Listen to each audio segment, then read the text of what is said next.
I'm going to talk about the end of life directives, so to say, and will try to finish my presentation in the specific timelines which are given. And if there are some other things which we need to discuss and talk about, we would be there in and around the table. So to begin with, allow me to just portray some landscape in terms of the global material extraction.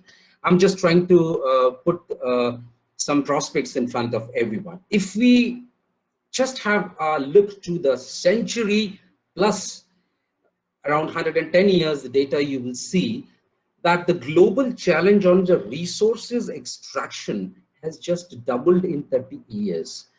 What was done in from 1900 to 1980, within the last 30 years, it has been doubled. What is going to happen by 2050? Are we going to left with some kind of resources or not? Big question.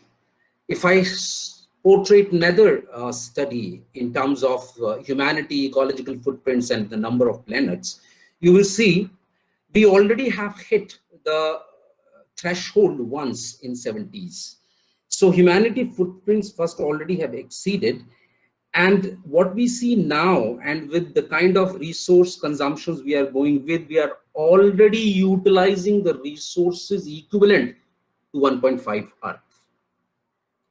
If the global economic development continues in the business as usual mode, and if we see that 30 to 40% further population would add on by 2050, we should expect another sharp rise in the global material extractions very soon.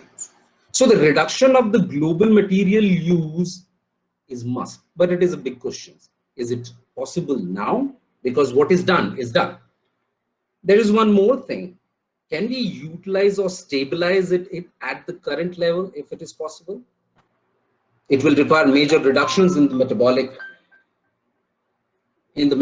rates. So what is the way out? The secondary resource material, or looking at the waste, not as a waste, but resources, and creating circular economy models, is something which at least can contribute to the stabilization of the resource extraction to the current levels in some or the other way.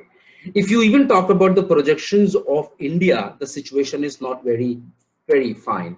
You see, India has highest resource extraction pressure of around 1,600 tons per acre. If you talk about the global average, it is 1/3 than the global average. So in countries like India, situation is even worse when we talk about the resource crunch. So if I say that since 50% of the population live in this Asia Pacific region, any kind of a decision which would be made there in India or China will have a global footprint, will have a global impact. There is no doubt about this. That's why whatever is to be done here has to be very consciously done, judicially, responsibly. For example, the post-shredder techniques, I will talk about few of them, which are a good possible solution to the auto shredder residues in European Union and other such countries where the cost of labor is very high. It may work there, but it may not work in India. We talked about this earlier also. Coming on to the end of life vehicle managements, we already know that there is a established ISO for the supply chain management, which have all these parts. All of us know them: pre-treatment, dismantling, baling, shredding. I don't need to get into it. There are other studies which divide it into various stages: 1, 2, 3, 4, 5. So we will see where other parts of the country and where India do stand towards the end of my presentation. To begin with, getting into it, we are aware of that what are the basic management processes of an end of life. We have all these things, dismantling and all that.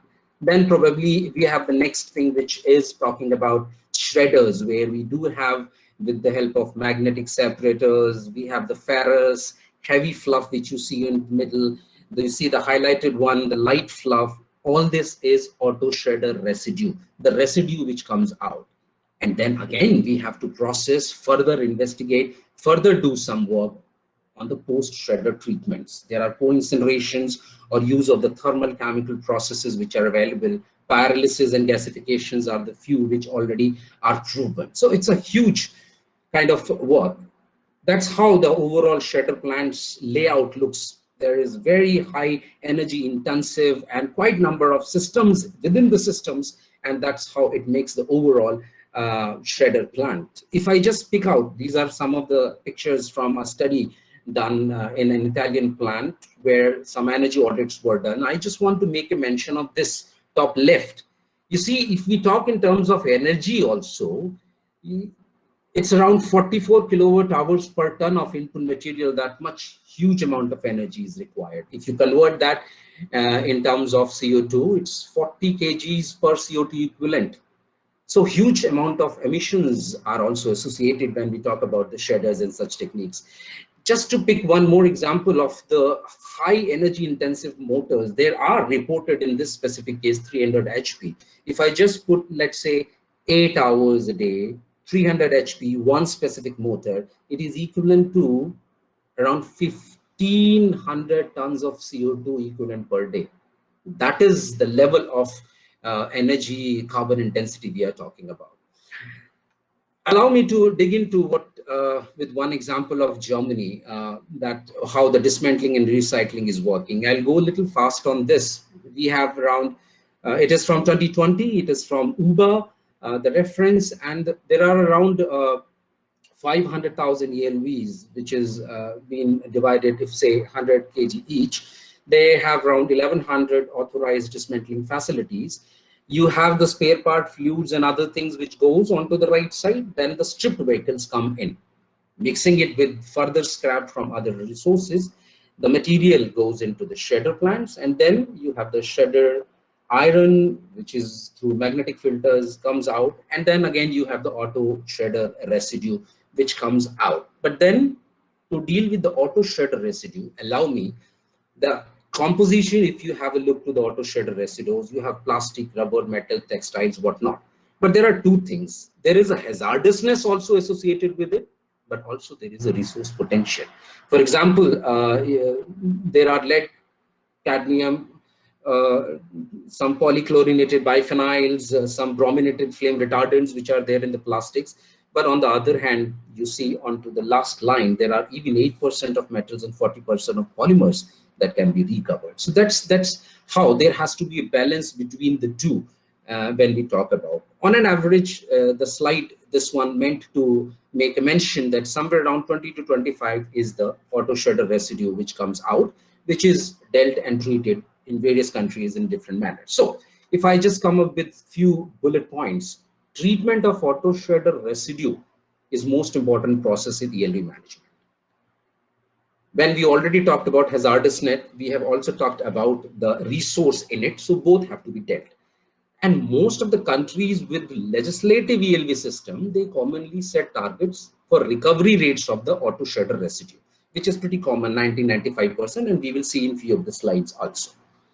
Allow me, I will skip few of not so very important points. I have skipped a few in there, but on an average, I will be picking up all. It is just to keep the timelines. In regards to the auto shredder residue recycling in European Union, there are two directions. One is they are also looking after the intensive dismantling these days, and then after the shredder, post-shredder techniques also. It is already proven, and there are various such kind of examples available and documented, that intensive dismantling would reduce the generation of auto shredder residues, not only in terms of the burden on the shredders, but also in terms of hazardousness. This is going to help a lot. And my last, as I mentioned, the carbon energy intensive process, even you talk about the light fraction of the shredded particles which are shown, you have to really work with further processing and all that. So is this problem of auto shredder? With this one slide, I just want to make one specific point. It's a study of 20 years of, it's a little old, but it makes a significant input. 20 years of the material in German cars from 80s to 20,000, if you'll see.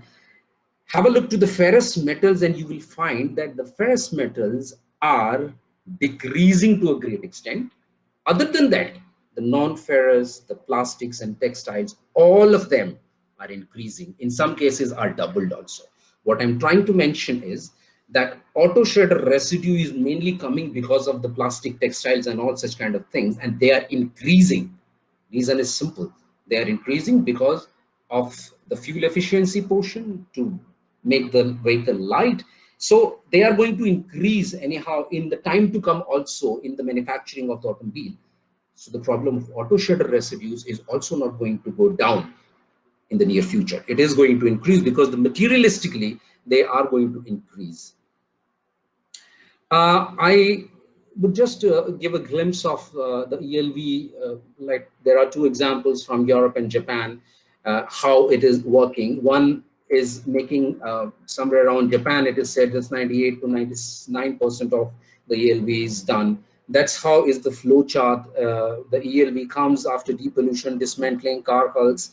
Ultimately, the ferrous fractions and all that, it is somewhere around the blue chart you see, somewhere around 10 to 12%, or in some case 2 to 8%. This is the ASR, which is the further liability on which they have to go for landfilling, keeping their specific targets in mind. And that's how every individual, even the states, are doing a lot of efforts to reduce it to come under the brackets of the targets which are given to them. So if I just give you 3-4 examples, I'm also checking the time. In Europe, if you say so, that was the first directive, 2053 EC, which was brought by the EU Commission, and it was talking about the concept of extended producer responsibility. The aim was basically to control the generation and the disposal of waste from the automobiles. Directive was based on a subsidiary principle where all of the member states must establish their national legislations on the ELV recycling system.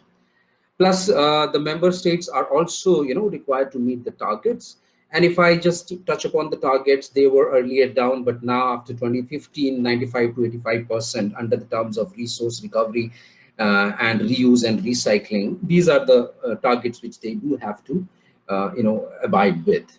If you talk in terms of what is happening in the United States, you will see that here the situation is and the scenario is, and the overall management is different. It is automotive recyclers associations who do the bulk of the regulations. There is no such specific law as such, but more emphasis is given on the promotion of environmentally sound management. In particular, dioxins, furanes, polychlorinated, aromatic hydrocarbons, greenhouse gas, all these are to be monitored to the great extent. Even chromium, mercury, brominated flame retardants, phthalate compounds, all them. So ELV recycling program subject of strict monitoring under the laws when we talk about the US, and these are few of the laws which are in there. Plus, in addition to that, the state government also impose their own regulations. In Korea, there are different systems. Interestingly, they already had EPR on the waste management policy, but then afterwards in 2008, they have come across with the further enhancement, and they are working on both the ways, preventive and follow-up management. If you talk about Japan, they have different, because we all will agree that to reduce the ASR due to the shortage of the disposal site, they have different kind of mechanism which they have generated under the policy regime for tackling the end-of-life vehicle and for tackling the auto shredder residue problem, so to say. And not only these laws, even the implementation. I just pick up one such a small example of, let's say, Austria. You see, there are number of motor vehicles per 1,000 people, and this is the total number of vehicles. And you will see in a small country like Austria, you will find there are around 1,500 collection points. There are 4,000 car dealers. There are 160 certified treatment facilities. This is the level of implementations we are talking about. But when we talk about India, you see, I don't have to go into this heavy slide. We all are aware of it. This is the automotive segment. We have talked in the last 2 days about this. The only yellow part onto the bottom left is something which I just want to brush on, that automobile segment in India is further going to go ahead. There is an auto mission by the government. There are national electric mobility missions, and all these things do give a message that this segment is going to grow more and more. What is happening in terms of the end-of-life vehicles, I don't need to get into. We already had a wonderful presentation by Mr. Sujit yesterday. These people do use the methods which are crude and scientific. They dismantle them, but I'll just show you some snapshots from what we have been able to gather. These are all the photographs done while doing the dismantling of these and doing some calculations. And finally, if you see, that's how into the circular way, 4 or 5 people in around 1 hour to 1 hour 15 minutes do dismantle absolutely specific vehicle, and finally the vehicle goes like this. It will move out on some or the other such arrangement. They even go for the dismantling in such a way that they even try to remove the aluminum out of the engine, so that the person to whom they are giving iron and aluminum, there is no impurities into it. Everyone is working, they are trying to dismantle and take out various kind of material, and this is what finally is left over, in this case just from one specific thought. So overall, there is already a system of informal segment, which we talked yesterday. There are primary, secondary, and tertiary such kind of dealers. There are markets. There are reuse and refurbish. There are traders, and there are second-hand markets, second-hand vehicle markets, and there is some sort of mechanism which is already in there. Finally, they make such kind of cubes. The people relevant to the seats take the seats away. And if you just allow me to put this specific thing in a different prospect, you will see that the dismantlers, if there are particles which do again go into the market, there is some sort of circularity here. But the iron which comes out, like in this case, it was a case of an iron. We have done it for iron, copper, and aluminum all.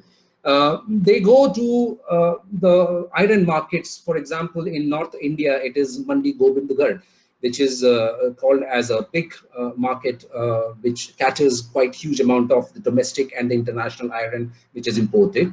And there have been cases reported which we investigated that this is going into the construction sector, no doubt about that. But even in the mobility sector, for making of ingots, for bars, for flat bar, galvanizing coils, there are people who are buying it and then making some components which are going back to the automobile segment. So small amount of circularity is already there. These are the bottom, if you see, mobility sector components which are being meant by the iron which is going in there. This is yet to be published. So when we talk about ELV management and talk about India, we are almost nowhere. We are even not doing proper depollutions and all that. So this slide only talks about that the secondary resource material is always going to be better in terms of comparison with the virgin material. So we already have these calculations with us, that how the electric arc furnace route consumes how much less than when we talk about the basic oxygen steel making furnaces.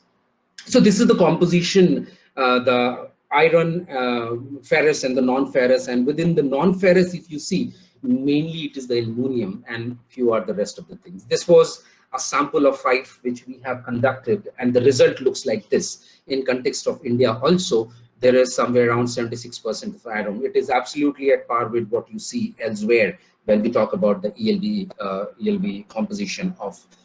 We even have tried to do a recyclability and recoverability potential of 5 samples, and only talking about the dismantlers. Mass has come to them and what they have been able to do. The result is that on an average, it was 88 to 91%. All this is published, and I will just share that link also. Automobile, there have been, in terms of directives and the laws, quite a lot of work which has already been done, but yet a long way to go. For example, Automotive Industrial Standard AIS 129 has been the base Bible document, if I may say so, for bringing quite a number of work when we talk about it, ELV in India. SIAM has been an organization who has been working quite hard to bring all these, and this AIS 129 is again following ISO 22628. All these are published. CPCB in our country have already the guidelines, which mainly talks about the shared responsibility, where the mechanism for ELV declaration, deregistration has to be there. And I'm coming to my concluding remarks, which have 2 slides. Or I would just like to end upon that we know that they are using unscientific and crude methods. There is depollution absolutely neglected. Most of the ELV mass have some issues, and these issues are being because of the 1.5% of depollution which they don't do, because 1.5% of the total accumulated oil, the fluid which comes out of this, is something which is creating a lot of problems with these people. If I talk about rare earth metals, they are lost. There is a scrap policy already which says that somewhere around 5 million vehicles will be there by next year if it is being implemented. So these people who are already there in the informal sector will end up to do what they want to do. It is to be then through some or the other way stopped. The sector is also used for the stolen vehicles. So this is also an angle because of which they most of the time come under the radar. And we have talked, acknowledgement is something which is not coming to them. I do say that yes, they are craftsmen in some or the other way, but they cannot flourish anymore like this in a country like India. This yellow portion or this pink portion is what is my personal opinion. I just give you two examples to leave some thoughts. You see, the following some initiatives from the developed world, India can customize the overall ELV management as per the country's specific situation. We talked about that yesterday also, but not like absolutely removing someone. I have two examples. You see, if we just remove from these two studies, car seats, they play an important role in the generation of auto shredder residue because they are the main source of the polyurethane resins and the textiles. If they are removed, accounting because they account for 20% of the overall, so this much amount of ASR will be reduced. If we remove the bumpers, tires, fuel tanks, and the glass total ASR weight, in this case study, it has already been proven 30% reduction is possible when we talk about these specific things. So the recycling rate can go up to 7%. So with these words, I will be coming towards my, I think, last slide. Yeah, sorry, is the last one. The shredder is a century-old phenomena. I would just like to make a mention of it, but there are changes happening onto it. What has worked in EU, Japan may not work for Delhi, China, Istanbul, and Philippines. So there has to be some different kind of mechanism for our country. Very important is that original equipment manufacturers, and there is already some start onto it. They should come across with some, they should encourage for putting systems in place for design for recycle, design for dismantling, for bringing the eco design aspect when they are making such kind of work. And as stated in CPCB guidelines, shared responsibility is something probably we can look forward for. Last, I would say that if this cannot be done now, because there are quite a lot of conducive environment as of now being made by the government. Over the last 3 years, what has happened in this segment has not been there since around 30 years of the automobile segment flourishing. So things are bettering in here. To conclude, I would say that end-of-life waste stream is a potential secondary resource material, and that is one way to tackle the global resource scarcity by creating circular economy examples. If we just bring them back into the material cycle, and the vehicle, when it is the end of life, is still something which gives a lot of smiles, and that's how the directives and the legislatives should not ignore such kind of aspects when we talked about the country like India. I may say that the dismantlers and all these people have been craftsmen, but they cannot further work anymore on this specific kind of regime. With this, I come to my last slide. I thank all of you